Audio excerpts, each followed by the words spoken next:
বটগাছের নিচে বসিয়ে তৃণমূল নেতাকে ডিম থেরাপি। হুগলির দাঁতপুরে তৃণমূল নেতাকে ঘিরে চাঞ্চল্য। পোলবা দাঁতপুর পঞ্চায়েত সমিতির ভূমি কর্মাধ্যক্ষ শিবনাথ বেরাকে ডিম থেরাপি।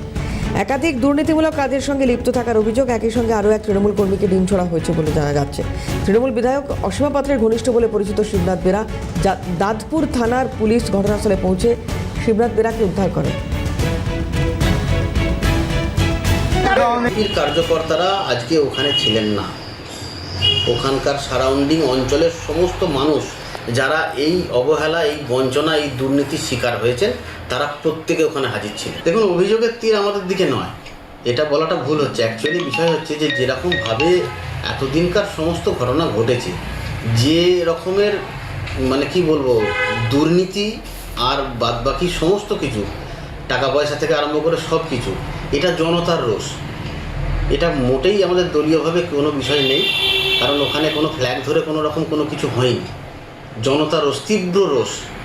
এত দিনকার এই পাহাড় প্রমাণ যে দুর্নীতি আছে, এবং তার সঙ্গে সঙ্গে বিভিন্ন মানুষকে হ্যারাস করা, বিভিন্ন মানুষকে তাদের ক্ষতি সাধন করা, 100 দিনের টাকা থেকে আরম্ভ করে ঘর আবাস যোজনার টাকা থেকে আরম্ভ করে সব কিছু, এই প্রবলভাবে তছরূপের অভিযোগ আছে। এবং আরও একটা বিষয় আছে এর মধ্যে, যেটা শুধুমাত্র অঞ্চলের মানুষ নয়, সেটা ওর পারিবারিক বিষয়ও আছে। উনি নাম হারিয়ে, কাস্ট সার্টিফিকেট হারিয়ে উনি পঞ্চায়েত সমিতির সদস্য আছেন।